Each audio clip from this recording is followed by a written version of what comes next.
Sa viral video na ito, makikitang sinasalag ng lalaking nakaputi ang sunod-sunod na suntok ng dalawang rider na naka-helmet. Nangyari yan sa Sitio Kalumpang, Barangay San Jose, Antipolo City, nitong linggo ng hapon. Pilit silang inaawat pero patuloy ang pangkukuyog nila sa lalaki. Sa isa pang video, nakuhanan ang panununtok ng lalaking nakaputi sa isa sa mga rider na naka-helmet. Nang makabuelo, dito na bumunot ng baril ang lalaki at itinutok ito sa mga nakaalitan.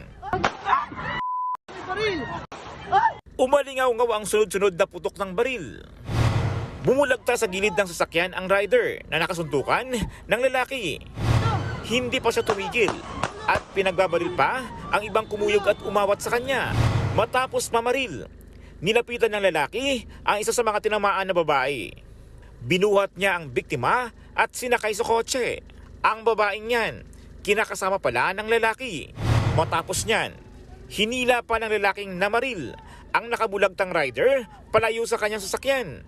Saka siya sumakay sa SUV at umalis. Agad naman siyang hinabol ng mga pulis. Pagdating sa checkpoint sa Barangay Mayamot, naharang ang sasakyan ng suspect.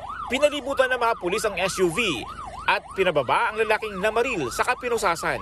Base sa inisyal na investigasyon, pauwi na raw ang suspect galing sa isang resort nang makasabay nito ang grupo ng mga rider. At ang pinagmulan ng gulo, away kalsada. Muntik niya silang masagin na grupo ng nakamotor. So, yung grupo ng nakamotor na yon, kinat sila dun sa part na yon. So, kaya nahinto rin yung sasakyan.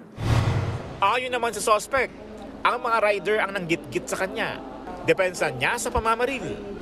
Sinumbit ko lang po dito sa ko, kung sakali pong susugod pa sila, ayun po, sumugod pa po sila eh.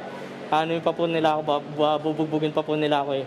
Pero hindi ko naman po talaga intention na sila, kumbaga pinoprotektahan ko na lang din po yung sarili ko. Alam ko naman gun ban, pero hindi naman po talaga intention na gano'n talaga na sa kalsada, mga ganyan. 4 na katao ang sugatan sa pamamaril. Kabilang dyan ng isang rider na critical ngayon dahil sa tama ng bala sa ulo at ang anak niyang tinamaan sa kanang braso. Nadamay rin ang e-trike driver na nabaril sa kanang dibdib. Pati ang kinakasama ng suspect na tinamaan ng bala sa hita.